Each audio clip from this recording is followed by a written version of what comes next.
Right.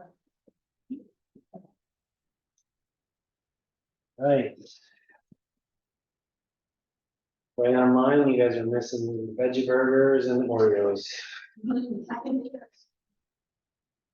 Right. So we are in the last part of our courageous characters series, and we started this kind of in light of Pentecost and reflecting on the disciples who on the day of Pentecost in an environment that was so toxic and life-threatening were still courageous and spoke. And it's very, if you will, it echoes with what's happening today, where we live in a very, difficult society that, there's a lot of obstacles, there's a lot of challenges, there's a lot of pushback on speaking up. And all of us in various ways need courage. And so our whole focus this series has been about looking at different characters who have had courage. And kind of building off of Pentecost and what the disciples did on that day, we see for centuries to come the martyrs who were courageous in declaring their faith, and they lost their lives as a result. And so when we kind of look at all this stuff, we're trying to boil down courage into kind of two elements, right? Two things that need to be in play. One is that courage requires a choice, right? It's a choice that each of us makes. That none of us are, just born courageous, right? Some of us can be a bit more daring, but courage is a choice to maintain a certain position or to take certain steps in the face of opposition, right? That's a choice that we have to make. And then the other thing that fuels courage is a sense of purpose, right? Because when we have a divinely inspired reason behind us, it fuels our choice to be courageous because it aligns our will with God's. And so when we see that lining up, we're a lot more courageous to take the steps, right? We're a lot more bold in taking the steps. Sorry, say that again. All right. So when we feel like a purpose behind an action aligns with God's will, we are more likely to take that step, to make the choice to follow through, right? But if we lack that purpose and we're missing kind of, if you will, that backing by God, or that sense of like, oh, I'm really in line with God's will, it becomes harder, right? But when we feel like I'm working with God and I feel that God is leading me, I'm more likely to make the choice to either hold my position or to take steps in the face of opposition, right? So it's, our choice to be courageous is fueled by a sense of purpose behind it. Okay? And so we looked at two characters. First one was Moses, and what we saw is that God talked to Moses and he said, I want you to go back to Egypt. Right? So God revealed his purpose, but Moses had to also choose, and he was hesitant, and we looked at that, right? But he had to choose to go back, and in going back, what he ultimately had to do was to face his past. He had to deal with what had happened in the past, right? Talking to his family, dealing with the issue of killing the Egyptian and so on. All right? We looked at that in week 1. And then last week, we looked at another dimension of courage, and we looked at Esther. Because Esther, right, was put in this position to be queen in this post-exilic time period where all the Jews were on the verge of a genocide and verge of extinction.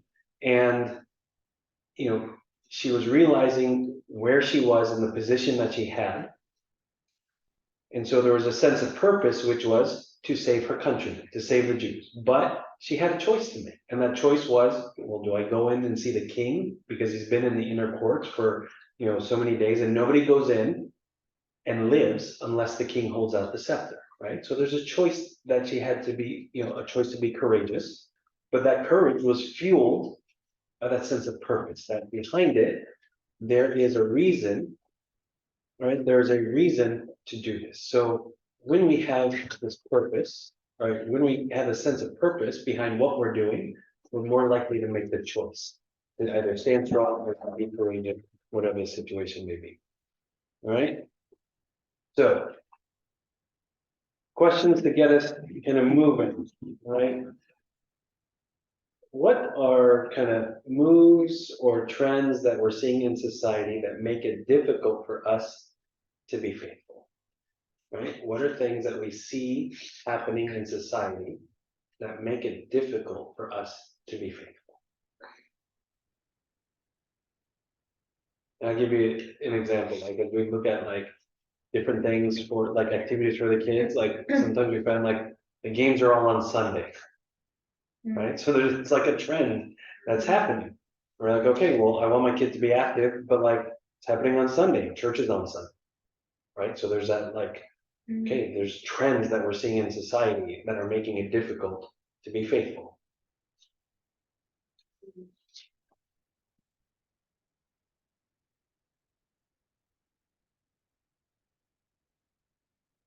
They want to know.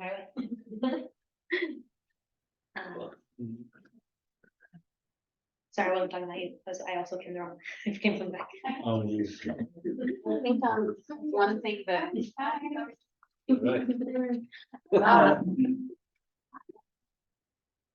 All right. Everybody online, just sit tight. We just had a big bolus of people.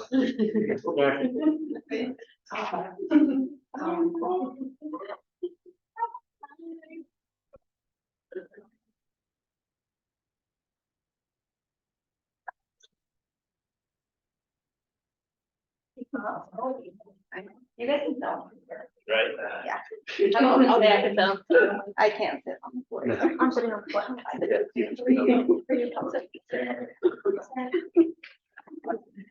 How are you? How are you?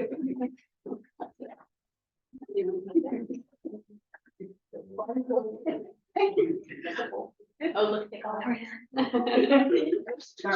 Right. They're offerings. You guys can move the chair so we can actually see. No. Sorry. Okay. Oh, that's good. The only people they can see. Each other again. All right. So, question that we are wrestling with is what are moves or trends in society that we're seeing that make it difficult for us to be faithful? Right? And I gave one example of like, as you see, like, you know, different activities for kids, for example. A lot of them are starting to pop up on Sunday, right? And it puts us in a situation like, okay, I want my kid to be active, but like Sundays for church. So like it's something that's happening in society that is making it difficult, right? Yeah, I was gonna say on a similar note that I run like a home bakery business, and usually like festivals or like fairs and stuff like that happen on Sunday as well, Saturdays and Sundays. So it's hard to sign up for them because you're really supposed to attend the entire thing. You can't leave at all, and they're usually from the morning till whatever afternoon. So it's kind of like tricky because I really want to like do a good job at my job, but at the same time I don't want to like miss a bunch of Sundays. So similar idea with that. What's the question again? Question is, what are moves or trends in society that we see happening that make it difficult for us to be faithful?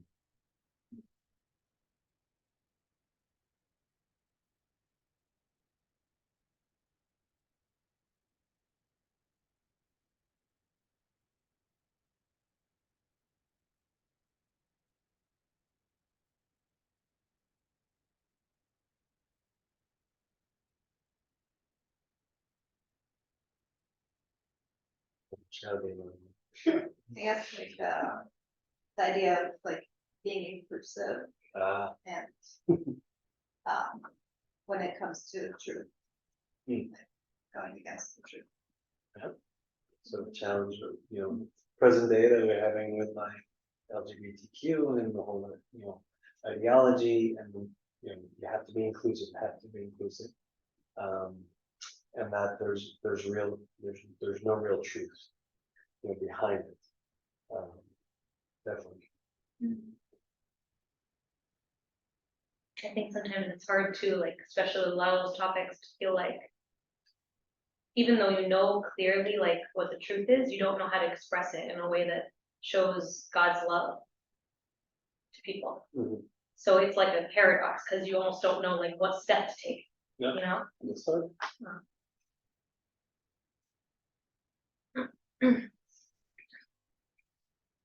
I think another thing that kind of goes along with the same idea is that you see the trend in society that people are highly offendable.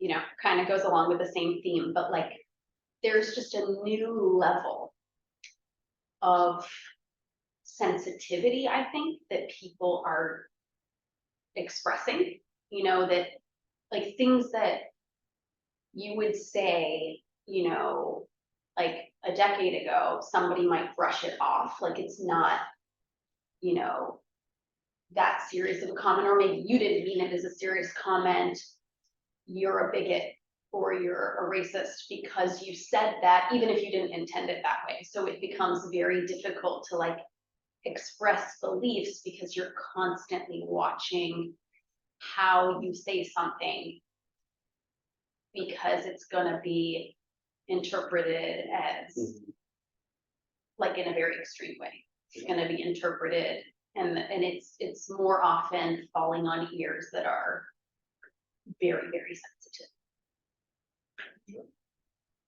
Very true.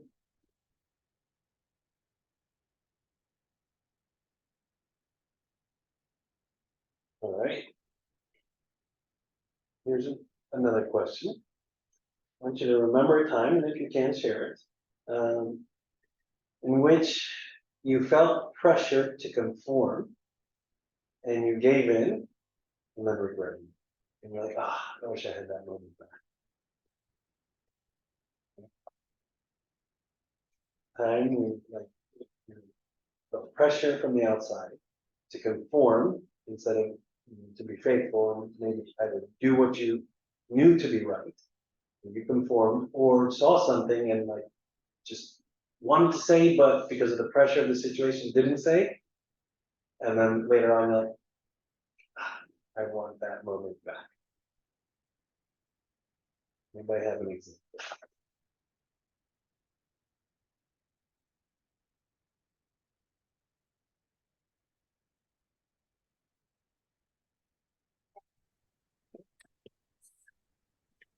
I have a comment, Father Davis. How you doing? Good, good. How are you? I'm good. I've been busy, graduations and stuff going on. But yes, sir. So I'm sorry I've been missing you in person because I like to be in person. But I find now with society, everything, we live in I believe in parity times where everything that seems is wrong, which we know is wrong, is kind of like afraid to speak up. I remember talking to one of my friends, and I was telling her that her her son is, I guess, biased or whatever, and I was talking to her about that, but because everybody else is willing to accept it. It's just that we don't even want to get into the word of God and talk to the people about their behaviors. And so we just it's okay and just to get along. And I'm finding that's a real big problem with society nowadays. It's just that we see bad behavior and we see bad things that people do, and we just, because we don't want to offend no one, or we don't want to call them out, then we just go along. And I get a lot of slack, a lot of problems from that, because I'm just nonsense when it comes to racism or anything like that, or just things of Christ, that we should be able to live for God and not be afraid of what society is going to say or do to us because of what we believe in. I'm just not willing to to put down my faith for just to have a friend. Good. Thanks for great example. Thank you. Okay.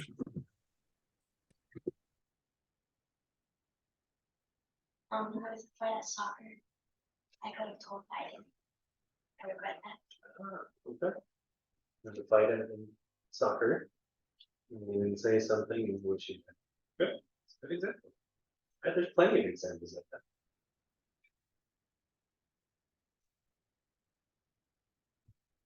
I saw, was it by work, or like a husband and wife were just like a husband just yelling at a wife. I wish I saw that like stuff because she wasn't speaking up. So she was just getting yelled at. So it's like you should speak up for like the speech tools. Mm. I feel like a sense of like individuality. It's not my problem. Like you can like, I guess, sort of just pray and hope, but in the moment, I was like, why you yelling? Yeah. Jesus loves you. Let's try and like bring a calming voice to the situation. But you're right. I think so much is just like, well, let me just worry about myself. Mhm. We don't wanna get involved in like more drama. I know. I got enough drama. Mhm. Right? Good. I didn't hear his comment. What did he say? I was trying to So hear it. for counting the story where you saw like a couple fighting on the side, and one of them wasn't speaking up, and the other was just being really rough, and instead of trying to de-escalate the situation, we just kind of like pass by and like I got my own issues and so on. So just missing that opportunity to be a voice of peace in the situation, right? And that's something that we can regret. Right.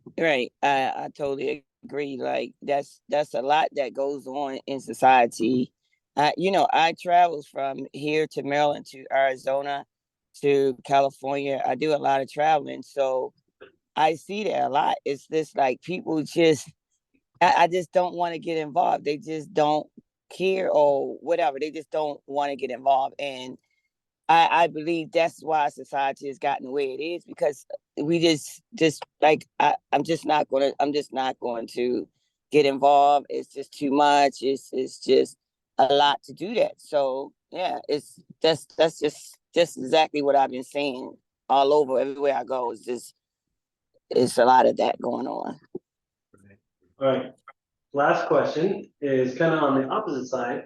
Can you reflect on a time where you did speak up and what was the result?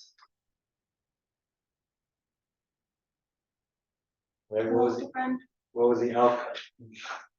Oh wow, that's funny. Oh wow. Troublemaker, like you become a troublemaker or you judgmental or you uh yeah. So yeah, that's kind of how actually I give a good example. I was me and one of my neighbors was talking and he called himself juicy, but he's got calls up.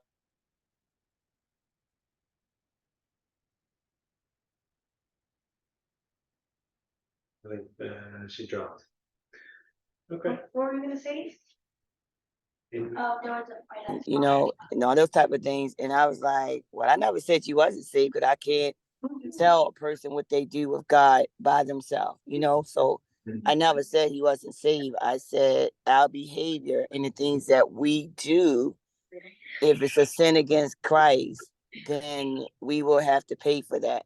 That's what I said to him. But he was like, well, I'm saved. And I was like, no, that's not what I said. So he was trying to say that I was like gay bashing or whatever. And then I had to straighten him out because then he started talking about Sodom and Gomorrah. And he was like, well, it was more people in the world in Sodom and Gomorrah. God destroyed Sodom and Gomorrah way because of more than just gay people and people, men and women having sex with each other. He was like, well, God killed the city because of the fact that it was like sin. I said, yeah, and that was one of the sins. So what are you talking about? And so then, he really couldn't say anything after that, but he tried to justify or try to make me seem like I was just gay bashing, because I was telling him that we choose the sin that we do. I learned, you learn things and then either you accept it or you don't accept it. And he was trying to say that I was trying to gay bash him, or I was trying to say he wasn't saved. So sometimes if you're talking to people, that's sometimes what they do. If they want to be in their bad behavior, they will try to make it seem like you're trying to hurt them, because I told him, like, I think he's a nice guy. I think he's a nice person, but that sin is just sin. We have to call it out when we see it. I know. True. All Yeah. right. We are going to jump into our last character. Thank you, everybody, for sharing. And our last character that we're focused on with regards to courage is Daniel, right? Because Daniel was somebody who exhibited a great deal of courage, but his courage, like, he had a unique angle of courage. When we're kind of comparing him to the other two characters of Moses, who had to face his past, and Esther, who had to risk, right? Daniel had to resist the current, right? Daniel had to resist the current to conform. Because if we look at Daniel, all right, Daniel comes in, well, the whole book of Daniel spans like many different kings. So he kind of starts off in the time of exile, when after the temple in Jerusalem was demolished and they were taken captives. Daniel was taken then, but then even after the release, like Daniel lingered back, and he was with several kings, different kings, right? So Daniel had a lot of experience, and when we first, our minds, whenever we think of Daniel, we go directly to what story? Daniel and lions, right? It's lions den. Our mind jumps, but we have to look at kind of like, well, how did Daniel get to the lion's den? Because the lion's den was later on. Right. Right? The lion's den was later on. And so Daniel had to, grow as an individual before he gets to the lion's.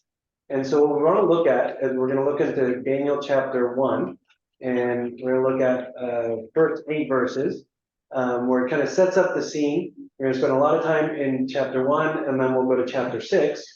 But we'll see the seeds of courage being planted. The seeds of courage being planted. So if somebody has their Bible, right? Let's look at Daniel chapter 1, and we're going to read verses 1 through 8. They're on the screen, so if you're online. Try to find it on my phone.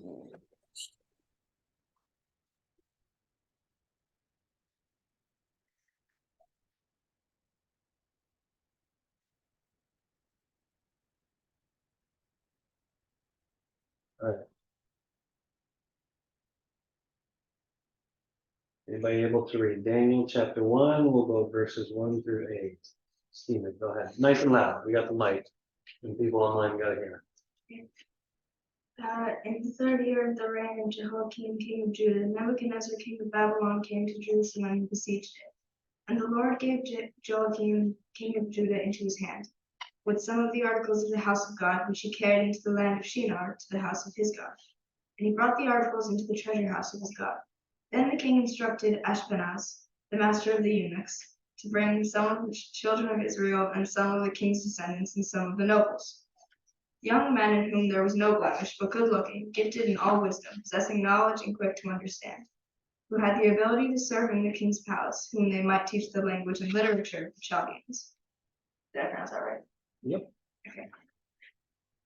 And the king appointed for them daily provision of the king's delicacies, and of the wine which he drank, and 3 years of training for them, so that at the end of that time they might serve before the king. Now from among those sons of Judah were Daniel, Hananiah, Mishael, and Azariah. To them the chief of the eunuchs gave names. He gave Daniel the name Belteshazzar, to Hananiah Shadrach, to Mishael Meshach, and to Azariah Abednego. But Daniel purposed in his heart that he would not defile himself with the portion of the king's delicacies, nor with the wine which he drank. Therefore he requested of the chief of the eunuchs that he might not defile himself. All right, so it kind of gives us that quick snapshot of, okay, they're in Jerusalem, then Jerusalem gets besieged or taken over by Nebuchadnezzar. They get taken to Babylon, and then the king or Babylon took the best of Jerusalem, right? So they were pretty much cherry picking those that they actually wanted, and they left those who were kind of lower class, struggling individuals back in Jerusalem, right? So he took the best of the best, but even of those, all right, into the king's, court, they handpicked, even from that. And so what we have is Daniel and the three friends were handpicked, and then they were put in this, if you will, like prep school for 3 years, where they were, taught the ways of the Babylonian kingdom, and they learned different things. All of this in order to prepare them to go before the king, right? So that's just a little bit of context. So I have kind of two questions. First one is Daniel is a foreigner in Babylon. What are the forces working against Daniel and his three friends, but primarily Daniel? What are the forces that are going against Daniel to remain faithful? Right? What are the forces that are going against Daniel for him to be faithful? The king, How so? like he wants them to eat when they're not supposed to eat. Okay, so the kind of this prep school has a certain like meal, that they're giving the kids. So it's coming from the king's portion. It's not like he's sitting at the king's table. He's not there yet. But what he's doing is they're taking food that from kind of the king's grocery store, and he's been setting it before them. So that's a force against Daniel. Also, with the king changing their names. Okay, so they change their names, right? Which is kind of a change of identity.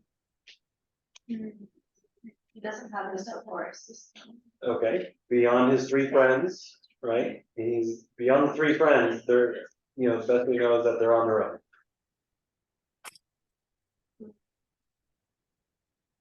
I muted everybody online, so if you wanted to say something, just there's some background noise. If you want to say something, make sure you unmute. What are forces that are going against Daniel's ability to be faithful? You said what is the forces that's going against his abilities? Yeah. To remain a faithful believer. Right. He was trying to get him to serve his God, the God that he believed in, right? And so when Danny didn't do that, I don't know if I'm going too far.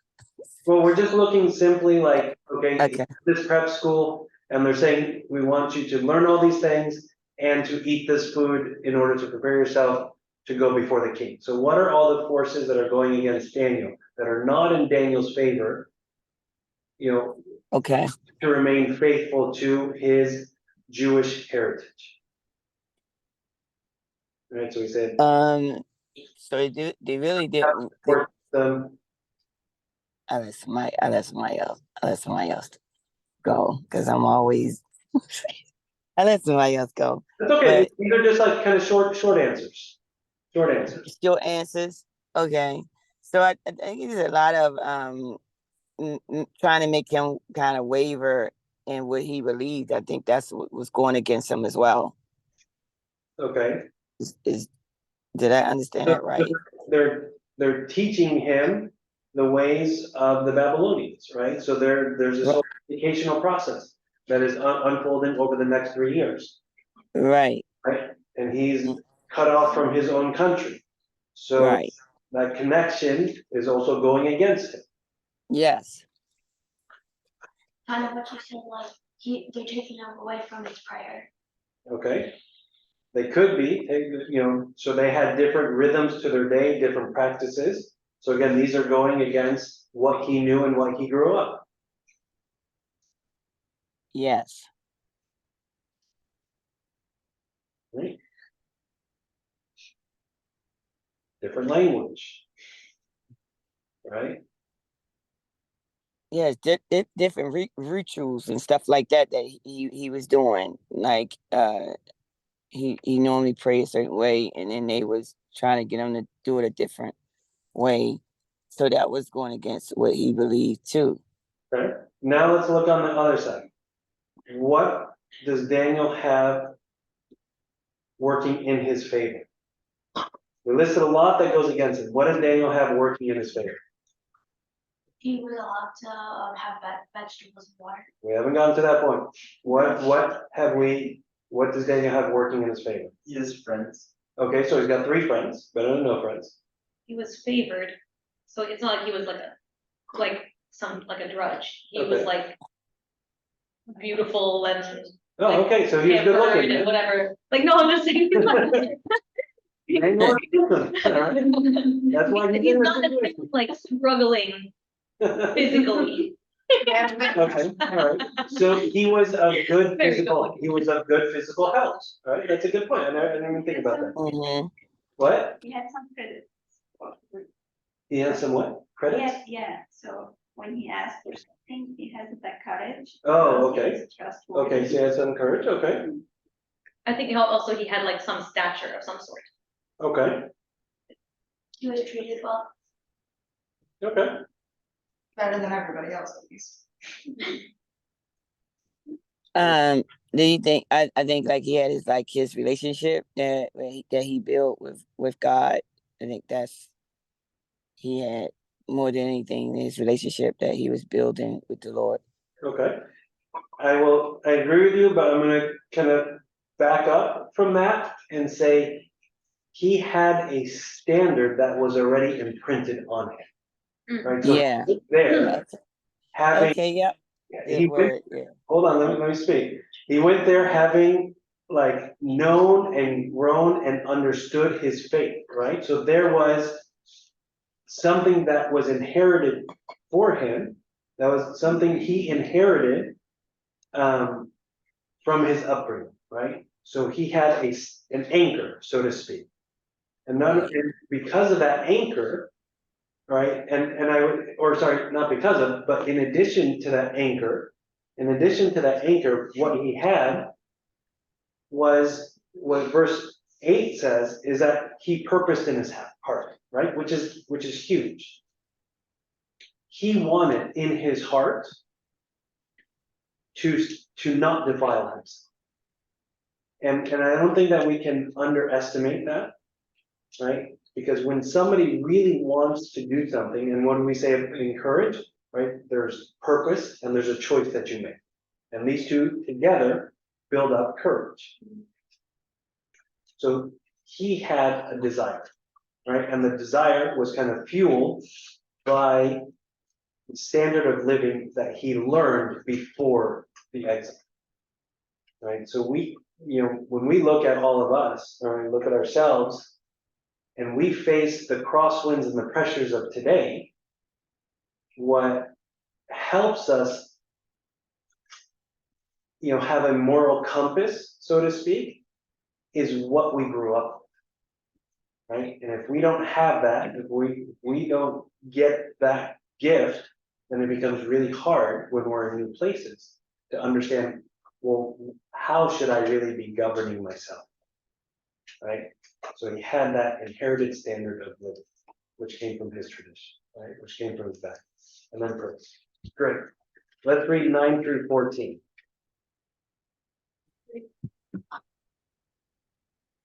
Okay, nice flow and then 9 through what? 14. Now God had brought Daniel into favor and goodwill to the chief of the eunuchs. And the chief of the eunuchs said Eunuchs. he said to Daniel, I fear my lord the king, who has appointed your food and drink. Why should he see your faces looking worse than the young men who are your age? Then you would endanger my head before the king. So Daniel said to the steward, whom the chief of the eunuchs had set over Daniel, Hananiah, Mishael, and Azariah, please test your servants for 10 days. Let them give us vegetables to eat and water to drink. Then let our appearances be examined before you, and the appearances of the young men who eat the portion of the king's delicacy. as you see fit, so deal with your servants. All right, great. And 14 is that he said, so he consented with them in this manner and tested them 10 days, right? So people don't realize this, but this passage serves as the basis for, pursuing after organically made food. Just kidding. A lot of like serious. Wait, I missed that part. That conversation sounded like it was gonna go somewhere else. It was absolutely going nowhere. It was totally just comic relief, right? Because I was told to bring more jokes into what I, share. And I was just not doing well, right? Yeah, Start the talk. Can you explain the joke? that's when you know it's really bad. Okay? I will be happy to explain my poor jokes like afterwards. Okay. I volunteered to play drums in the background. Thank you. All right, so when we look at this passage, what we see is that Daniel is acting on his purpose of heart, which was to not defile himself. And so he begins this conversation with the eunuch to say, okay, well, I don't want to do this. I don't want to eat these portions. And the eunuch is like, if you don't eat these portions, this could be my neck. Because if I send you into the king and you look, scrawny, I'm going to die. Right? So when we look at these situations, when we are trying to remain faithful, we frequently look at situations and what we highlight are all the barriers, right? Of all the barriers presented to us that are impeding our ability to remain faithful, right? And because of these barriers, we can't see a clear path forward. But we also, what we need to do, which Daniel does, is we need to petition our cause, right? We need to kind of fight for our cause. Like Daniel, what was the at first mention of like, I don't want to eat this? What was it? Like, if you don't eat this, it's my life. Okay, that's a pretty like hard, statement to say, if you don't eat this, I'm gonna die. Well, I don't want to be the cause of somebody dying. Right? So we're always presented with barriers. It's what? Nothing, that was a joke. Sorry. Yeah, it wasn't anything important. Don't worry, I'll play drums for you next time. Okay? So a lot of times we can stop. We're like, okay, I don't see a clear path forward. I don't know how to remain faithful and get around this barrier. But what Daniel teaches us is he teaches us to petition our cause. Right? Nearly everything that's going wrong in society is actually because we never petitioned our cause as believers. Right? We just remained silent. We let it go for the sake of peace, and it was all just false peace. We didn't speak up. We didn't say, well, this is right, or this is wrong, or no, I won't do this. A lot of times, we just remained silent because we didn't have a clear path forward. And as Christians, when we are silent, right, our faith tends to wither. And so we need to become more resilient in how we deal with the barriers that face us. And actually, Jesus highlighted this because I don't know if you recount the story of the parable of the shrewd steward. Right? So the shrewd steward was the steward who realized that the stewardship was going to be taken away from him. And so what he did is, when realizing that he was going to be kicked out, he went to everybody who owed him money and they're like, you owe me 50, give me 20. You owe me 100, give me 70. You owe me like 80, give me 40. And he did this so that at the end, when he got kicked out, people would appreciate what happened or what he did, and he would have a place to stay. And Jesus, when he was speaking about this, he said something. All right, and this comes from Luke 16, verse 8. So the master, I'll just read the verse. He said, so the master commended the unjust steward because he had dealt shrewdly. For the sons of this world are more shrewd in their generation than the sons of light. And you can read this verse and be like, did Jesus just give me permission to be shrewd? Right? Did he just say it's okay to be like, to trick other people. And the reality is that, no, Jesus isn't giving us. But what he is saying is that he was clever in how he went about doing this, right? He was resourceful, knowing what was going to happen. And sometimes the believers or the sons of light, as referenced in this verse, we can be very like apathetic. We can be very passive rather than being very resourceful or being resilient or figuring out how to work through the situation. So Daniel didn't have a clear path, but what did he do? He started to negotiate. He started to be resourceful. He started to say, okay, I get that. I don't want you to die. We have 3 years before we get to the king. Let's just do 10 days, right? What's 10 days in 3 years? Nothing. I think he Right. also, Yeah. sorry. No, go ahead. I think he also, because he had faith, he kind of built on that faith, if that makes sense. Okay. Because he kind of threw it on God. Like if after 10 days we're still scrawny, then whatever, okay, so we'll eat the food that you give us, right? Yeah. So and that's up to God. It's not like Daniel can make himself get fatter or make himself whatever, Yeah. right? So, and I feel that that's kind of the way God works. Yeah. He like shows us small things Mm-hmm. and he helps build us up so that we can trust him with bigger things as we go along. Like something small, like, oh, I don't know, I broke something and that was important to somebody, and then God helped work it out. Mm-hmm. Sorry, I'm not very good at coming up with a mix, but let's say that that's something tiny, Okay. right? But it helps build my faith so that when something bigger comes along, Mm-hmm. then I feel like, okay, God can come through for me. Mm. Like, I can let God handle this.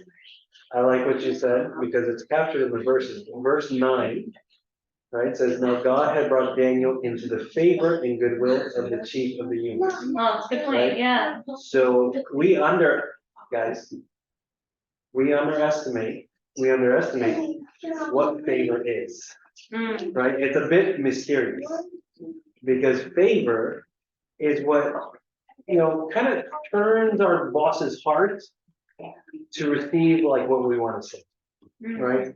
Favor is like finding the words to say in a difficult situation when we didn't know what we were going to say 10 seconds before, right? Favor is like being able to have the eyes to see certain opportunities that we wouldn't have seen otherwise. So like to your point, like we forget that God is working in the situation, right? He's bringing his favor to the situation. The odds don't look great, but God's favor is there, and it's always just like small and slight, right? But it just tilts the situation just a little bit for us to be favored, right? And we forget that. We forget that God's favor is there, right? You want to talk to like one of your friends at school or a teacher about something that's difficult, like you're praying about it. Okay, God's favor is there, right? He's there. So very nice one. Very nice one. All right. Let's look at Daniel 15 through 20.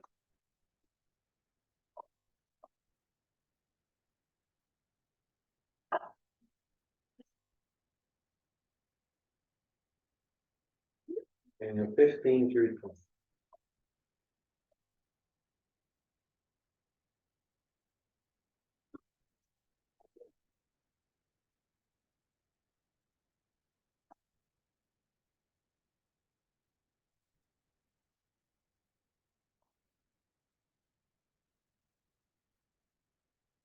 Mary. And at the end of 10 days, their features appeared better and fatter in flesh than all the young men who ate the portion of the king's delicacies. Thus the steward took away their portion of delicacies and the wine that they were to drink, and gave them vegetables. As for these 4 young men, God gave them knowledge and skill in all literature and wisdom. And Daniel had understanding in all visions and dreams. Now at the end of the days when the king had said that they should be brought in, The chief of the eunuchs brought them in before Nebuchadnezzar. Then the king interviewed them, and among them all, none was found like Daniel, Hananiah, Mishael, and Azariah. Therefore they served before the king. And in all matters of wisdom and understanding about which the king examined them, he found them 10 times better than all the magicians and astrologers who were in all his realm. All right. 2 questions. What was Daniel's purpose in only eating vegetables? They were sacrificed. There was part of, the meat that they were being given and the wine, they were like leftovers from sacrifices. From sacrifice to the idols. to, Very good. the idols. And he didn't want it. Why? Okay, it would defile him as a Jew, right? What was his goal in his stance? Yeah, the vegan option. To not be defiled. Thank you. Right? To not be defiled. Right? Faithful. To be faithful. Right? That was Daniel's goal. What was God's goal in the situation? So much bigger. Right? Daniel's goal, I don't want to defile myself. What was God's goal? Get him in with the king. Get him in close with the king, right? Was Daniel thinking like, oh, if I eat my vegetables, I'll get close to the king? No, he's not thinking that, right? But Daniel's vision was so, it was so small. It was good. I'm not belittling his vision. His vision for himself, his goal for himself was to not defile himself. Because Daniel didn't want to defile himself, those actions became the roadmap for God to use it in order to get him in with the king. Right? So we can't sometimes we want to think big. But a lot of times what we need to do is think small. And to think well, let me just do what I know I need to do, right? Let me take care of my own life. Let me govern my own behavior, my own habits. The things that I do and the things that I don't do. If I watch over that, it kind of sets the stage for God to use that for something much bigger and for something that I can't see. Right?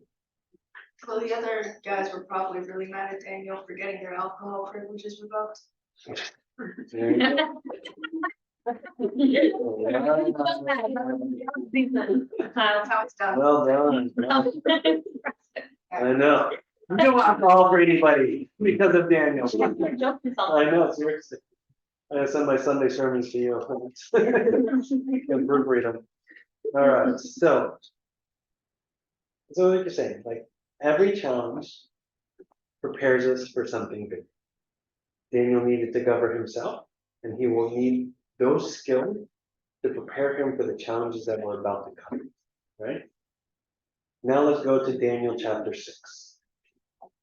Right? So Daniel got in with the king, he got promoted, and he clearly stood apart, because now when we go to Daniel chapter 6, let's read verses 1 through 3. Oh, he's still in business. Huh? Hmm? What? Nothing. Yeah, go ahead. Daniel 1 through 3. Somebody can read it. Chapter 6. It pleased Darius to set over the kingdom 120 straps to be over the whole kingdom.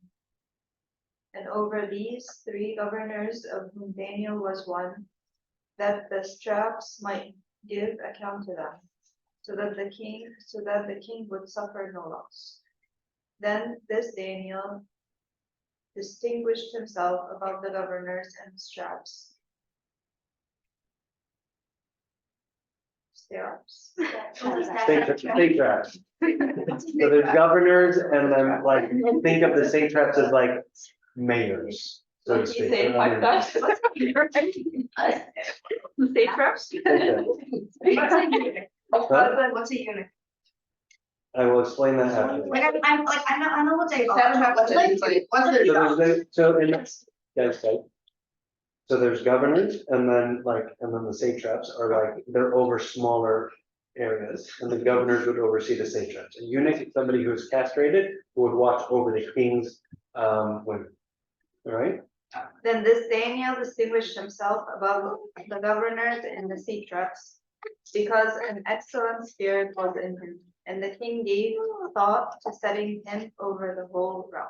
All right, so 120 satraps and then 3 governors over the satraps. Daniel was one of these governors, right? And Daniel clearly excelled, not just in order to get to this point to be a governor, but even among the 3 to be highlighted by the king, right? So Daniel clearly was set apart. And the governors were getting jealous and getting frustrated. And so they went and they devised a plan to say, okay, well, how do we get Daniel out of the picture? He's so good in everything. We can't stand Mr. Goody Two Shoes. Like, There's a whole musical number. what? It's a VeggieTales reference. Oh, it is? Okay. So, we got to get rid of him. It's not in his work. We'll have to do it against his God because Daniel was faithful. And for them to be able to highlight that Daniel was faithful to another God other than Babylon means that Daniel wasn't shy about his lifestyle and his practice, right? It was clear for everybody else to see, right? And that's why they were able to highlight that, okay, well, we got to nail him on his God. So they go to the king and say, okay, king, like we have this great idea. Let's make it for the next 30 days that nobody can pray to any other God except you. Right? How the king was going to answer all these prayers, nobody has no idea, right? But they got him to sign off. And anybody who doesn't gets thrown to the lions. Right? So they got this. Praying to idols, it's not like they're very used to seeing like. Answer prayers, exactly. So they get this signed in, and if we jump to verse 10, we see like what was Daniel's response. And when something gets signed into law by the king and has the king's signet, especially the governors, right, and all those who are in leadership, they knew almost immediately, right? And so in response to that, we go to the famous verse 10, which is now when Daniel knew that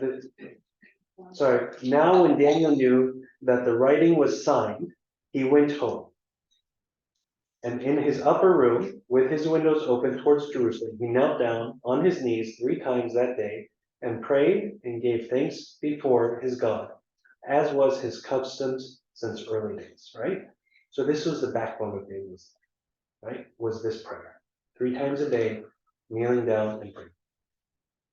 Daniel knew the consequences, but was able to pray without hesitation. Why? Because he knew prayer was the backbone of how he got to this position. So why would he get rid or stop something that was the reason he got there in the first place? Right? Why didn't he just like knock right next to the window? Why would he change? To avoid trouble. But if he got in that position because he was praying, why would he, if he changed, what does it say about what Daniel values? Comfort. Okay, he values his life more than his relationship with God. But it's not like he's ruining his relationship with God by moving. He's just moving to a different spot, hasn't really ruining it. I guess the idea is that Ashamed? when he does that, he's trying to hide. He's trying to, and like you said, he's trying not to get in trouble, right?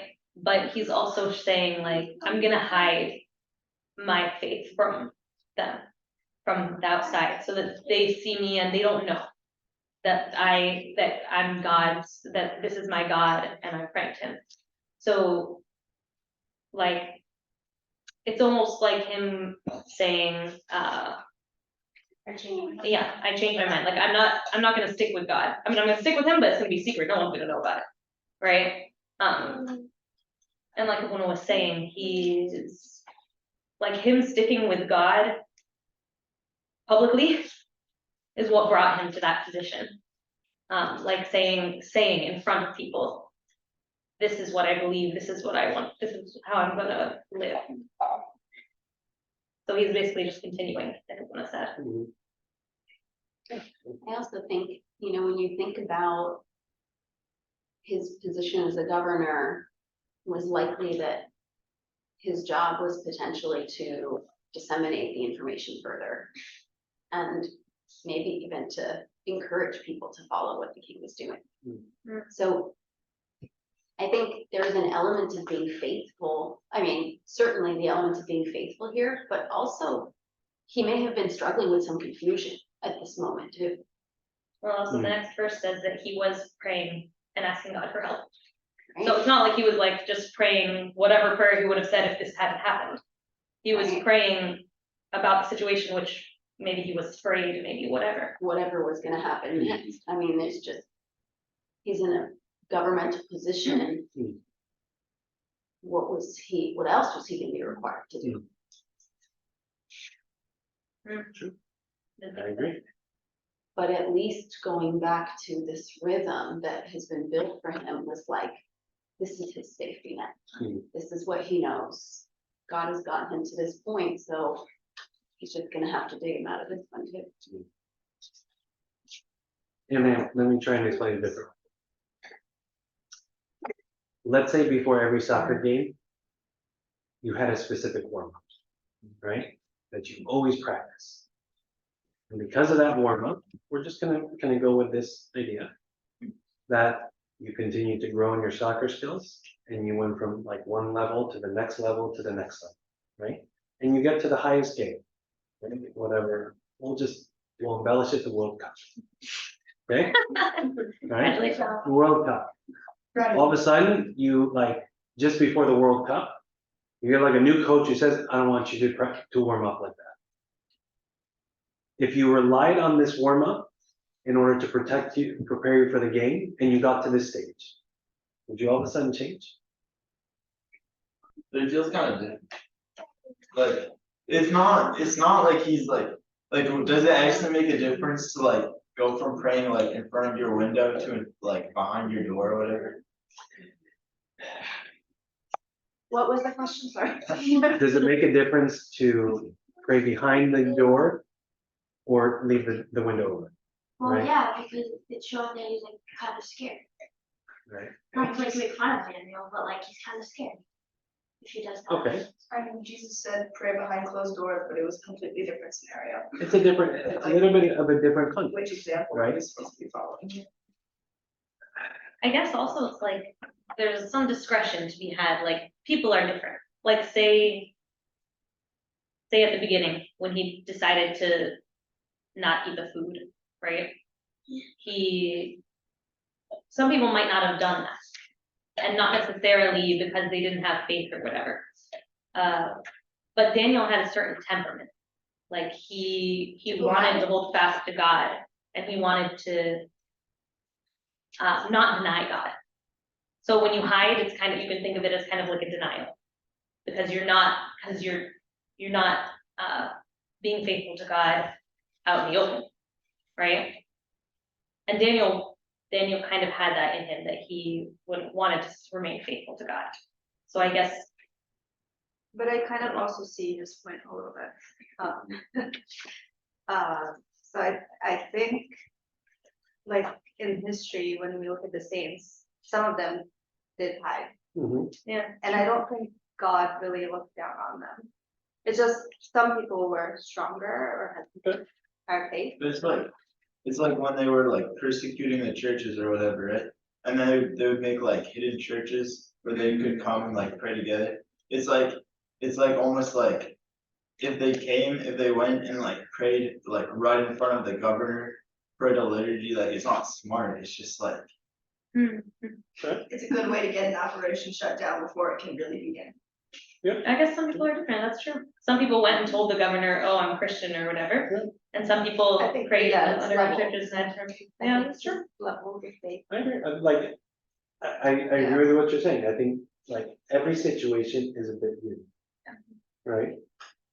You see, I will say, just because you brought up the verse in the New Testament, that is a verse, if we contextualize it to what was happening in the New Testament, Jesus was seeing how the Pharisees were praying out in the public in order to get attention to themselves. Yeah, like I So said, then, it's yeah. different, it's different context. Yeah, it's a different context, right?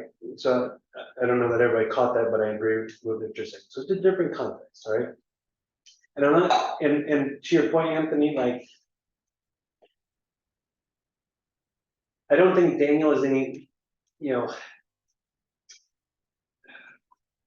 I don't want to get into so much what Daniel may have been thinking in the moment, right?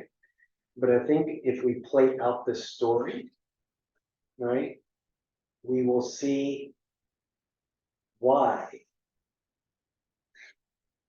We'll see like how God was able to use the fact that he didn't close his ears, right? You're right, it would have saved him trouble.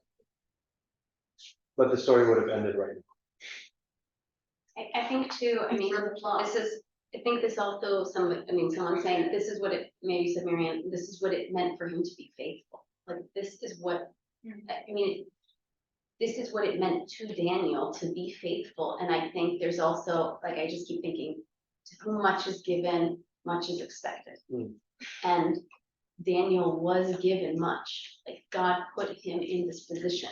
He wasn't just anybody hearing this edict. He was a governor hearing this edict. And this is what it meant for him to be faithful. So then God has the opportunity to use it again. You know, he was, I don't know. But I think, yeah, putting ourselves in his shoes, I don't think I do that, don't either. I agree. I think if Yeah. closing windows, like, okay, 30 days, no problem, right? I could do 30 days and like apply a prayer, but like, But, yeah, but I that's think why he's staying. that's why he's in the Bible. We're reading a story, but I think it's important to also just reflect and say, like, Daniel clearly had this practice. He relied on this practice, and this practice brought him to the point of being one of 3 governors over 112. Right? When we have a practice that has served us well, in the face of opposition, we should not very easily dump our practice. If it got us there and God was faithful to us through this practice, then it's oftentimes this practice will carry us through the test. And that's what I think is important. Is like everybody has a different context, right? But if we have prayers and practices that ground us, we shouldn't, in the face of opposition and risk, lose our practice. Because when we don't, as we'll see here, God opens up something else. He opens up something, all right? So let's go. But- You know, as we're saying, vegetables. I found you disconnected. Sorry? It was like saying someone that got disconnected. Oh, okay. Okay. So when we look at like where all this is going, we see that vegetables were just a warm, right? Vegetables were a warm up, and when we also think like that was with the first king that Daniel served with, he served with several other kings, and now we're at a new king. So in between the vegetables and the lion's den, there were a lot of experiences and a lot that Daniel learned over time. Daniel is in the later phases. Battery 60%. Matters. Okay. Inspiring. All right. So when we think of kind of the accumulation of experiences, it always prepares us for what is next, right? It's always preparing us for something bigger. And, you know, when we notice, like, God didn't start with the lion's den. He ended with the lion's den. He started with vegetables, right? And he worked up to the lion's den. He starts off small with us, and he's always working up towards something bigger. Right? You see that. Was the vegetable thing intended to be a miracle, or did the vegan diet just work for him?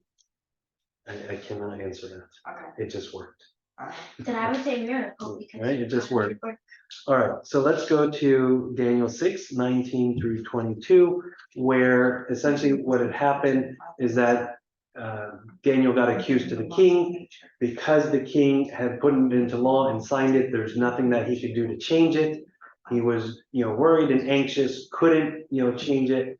And so he had to throw Daniel into the lion's den. And so throws him into the lion's den, stays up all night, worried and anxious. And then in the morning, he wants to know what happens. And so verse 19, right, verse 19 through 22. All right, verse 19 through 22. You can read it. Thank you. Then the king arose very early in the morning and went in haste to the den of lions.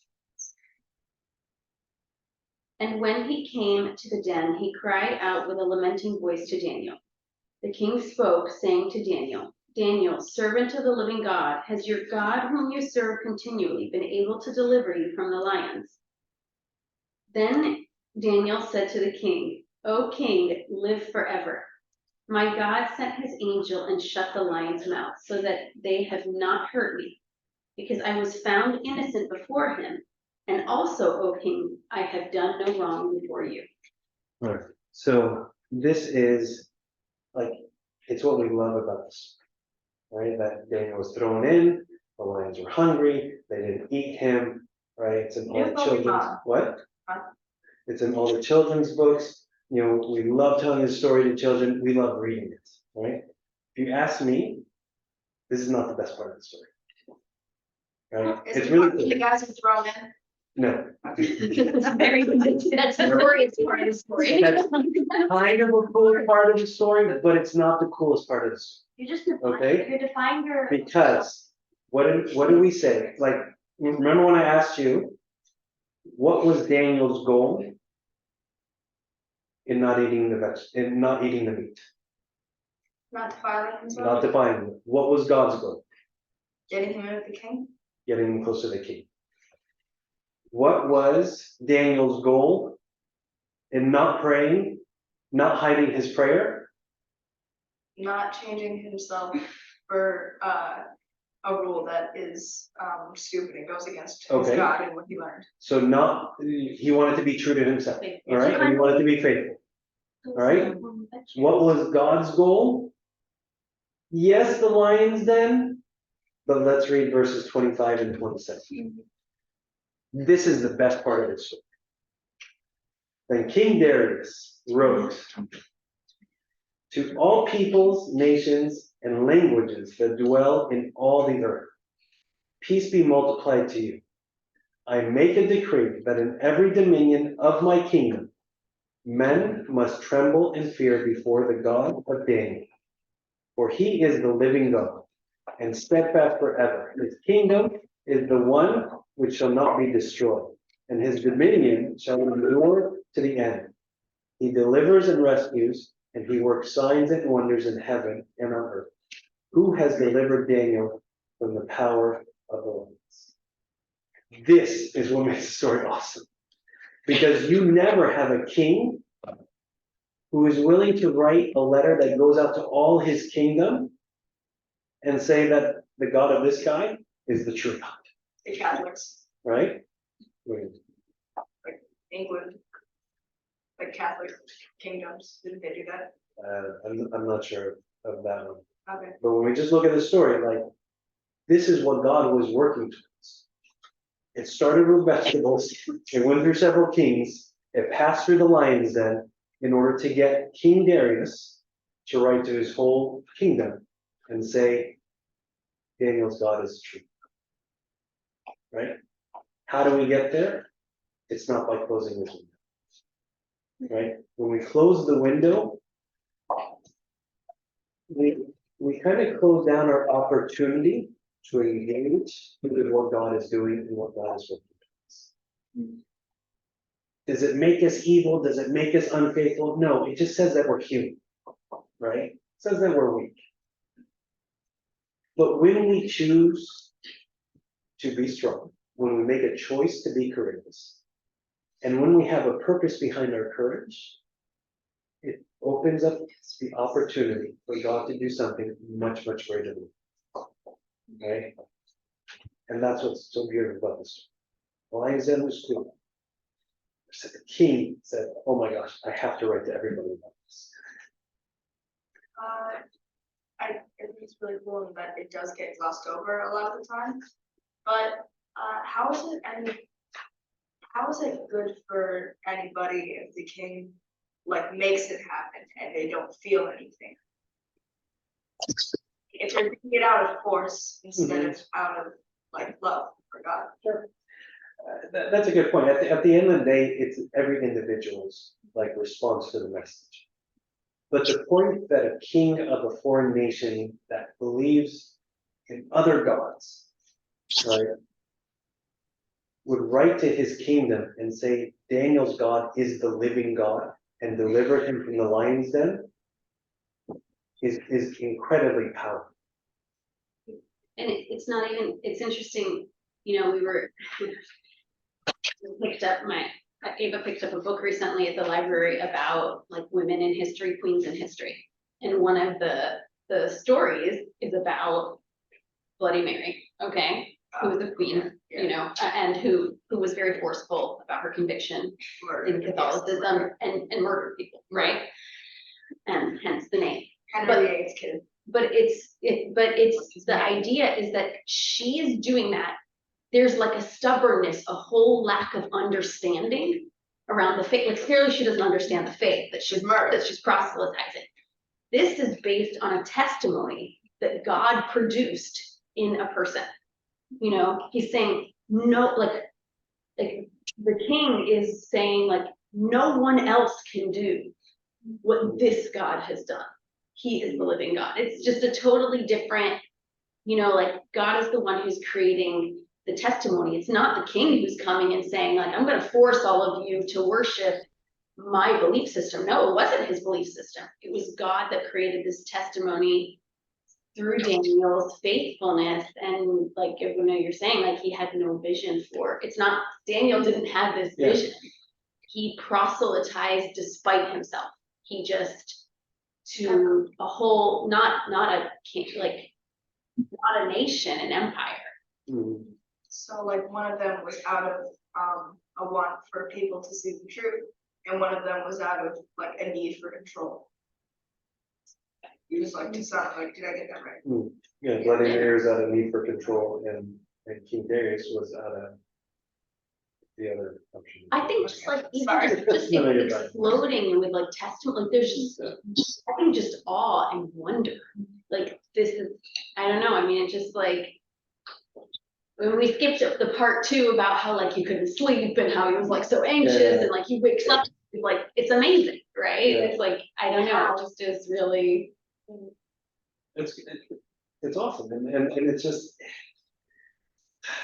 God is always working something so great, and he's always extending an invitation for us to be a part of it, right? But our invitation is like, we don't see the invitation comes through sticking to what we do, right? And this is what Daniel knew. I go up and I pray. Window open towards Jerusalem. This is what I do. This is what got me here. This is what I'm going to continue to do, right? And when we look at like our own practices, and when we face challenges in life, when we stick to our practices, we say, I'm going to adhere to this like value or this moral, no matter what happens, because I believe it to be coming from God, right? God, through our adherence to it, invites us into something so much greater than ourselves. Right?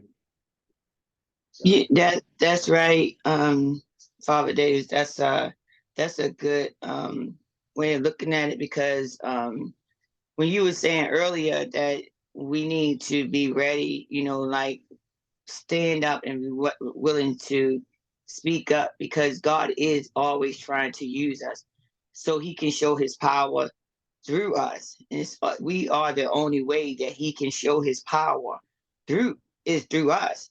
And so we need to be ready to stand for him. So it can be a testimony for people to see his power through us. Right. And so you were saying it earlier that we needed to be willing to not be like cowardly or anything like that, just kind of be able to have courage to stand up. And that's exactly what we need to do, because I noticed through some of my testimony, I'm not going to give that today because I don't want to hold up your class or whatever, but Mhm. you know, through things that God has done in my life, it's been, you know, great testimonies, because I was willing to stand up for God. And that's the thing that he wants us to do, to let us, our bodies be to live in sacrifice for him. Absolutely. Agree. Agree. Go along with what Anthony said, 'cause I think he made a point that is interesting to me, that I think that faithfulness looks different in different people, and that God uses different people in different ways. But I think like you were saying, in however God has shown you to be faithful to him, that you stick with that. Like, for someone, it might be like just prayer. I guess that's kind of Daniel's thing, right? But Right. might be like, it might not necessarily be going out and talking to my neighbor or whatever, although that may happen through God's power. But for me, that I know what's in my hands is that I pray in the morning when I wake up, and I pray before I go to sleep, and I read my Bible in the afternoon. And that's my form of faithfulness towards God. And that God, and to me, it's just like, okay, I'm gonna stick with this because these are my practices, this is how I want to be faithful to God. And so that's my goal, to be faithful to God and doing this and to meet God in that way. But that he uses that to do much more. Yeah. And that might look different for different people too. When you kind of say that at the beginning where Daniel was choosing to eat the vegetables, was kind of like the situation he was in with the lions, and he was still choosing to stay with his rights and follow God's laws. A small desire to be faithful in what we eat grew into a strong desire to be faithful to the point of death, right? We'll never get to this without first doing this. And that's the beauty of the story of Daniel. And you know, when I look at him, it's like, it starts with something small and it always grows. We always want to get there. We always want to be a person in the lion's den. Like, I don't want the lion's den, right? Somebody else the lion's den, right? Fine, you take the lion's den, like, I'll try and be faithful in vegetables. But the point is, like, it always leads to something more. But what was his focus in the vegetables? Don't defile myself. What was his focus in the lion's den? Don't defile myself. Good and faithful servant, be faithful over what is little. Yeah, it's very important to be faithful in what is little, not to seek something grand or to hope that, like, wishful thinking that one day you'll be faithful in what is grand. Yeah. But just seek to be faithful in what is little. All right, my battery is about to die, so we're going to close in prayer. This was a great discussion. Thank you, everybody. In the name of the Father, and the Son, and the Holy Spirit, one God, amen. Thank you, Lord, for all you've given to us. Thank you for your faithful servant, Daniel.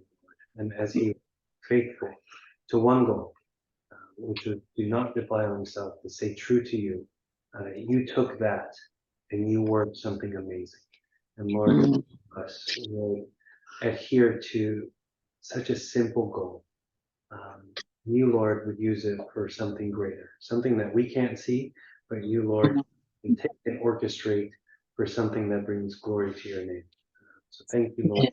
All be strong and courageous in this world and in the crosswinds of society, and help us to choose to be strong, but choose to do so with a purpose behind.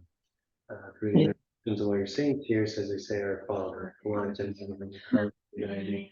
Thy kingdom come. Thy will be done on earth as it is in heaven.